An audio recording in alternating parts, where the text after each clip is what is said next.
কেমন লাগে? ইয়া রাসূলুল্লাহ, আমার কাছে খুব ভালো লাগে। এমন কালাম আমার জিন্দেগিতে কোনোদিন শুনি নাই, এমন বাণী জীবনে শুনি নাই। কি বাণী শুনলাম?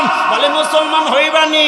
তখন মুসাব ডেকে বলে ইয়া রাসূলুল্লাহ, ইয়া হাবিবাল্লাহ, আমারে মুসলমান বানায় দেন। আল্লাহ রাসূল ডেকে বলে মুসলমান তো হইবা, মুসলমান হইতে দেরি, আরে নির্যাতন আর নিপীড়ন ইস্টুমরুলার চালু হইতে তোমার দেরি হবে না। বাবা তোমার শত্রু হয়ে যাবে, মা তোমার শত্রু হয়ে যাবে, এলাকার লোকজন শত্রু হয়ে যাবে। রে মুসাব, তুমি কি টিকতে পারবে? বলে ইয়া রাসূলুল্লাহ, আমার কালেমা পড়ায় দেন, কালেমা পড়ায় দেন। আর ওই লাত আর উজ্জার মানুষের বানানো জিনিসের পূজার করব না।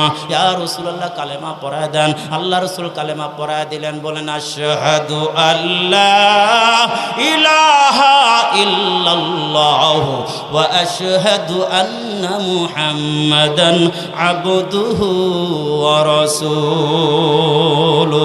আমার ভাইরা, ও বন্ধু, মুসাইব ইবনে উমাইর কে আল্লাহ রাসূল ডেকে বলে, ও উমাইর, মুসাইব ইবনে উমাইর শুনে রাখো, এখন তুমি কি করবা? আখফি ইসলামাক, তোমার মুসলমান হওয়াটা কিন্তু গোপন রাখো। কারণ হইল, এখন যদি আমাদের শক্তি অর্জন হয় নাই, এখন তুমি তোমার ইসলাম মুসলমান হওয়াটা প্রকাশ কইরো না। লা তুযহির আহাদান, কারো জানাইও না। কারণ হইল, প্রকাশ করলে তখন তোমার উপরে নির্যাতন চলে আসবে। এই জন্য গোপন রাখবে। গোপনে গোপনে নামাজ পড়ে, গোপনে গোপনে তেলাওয়াত করে।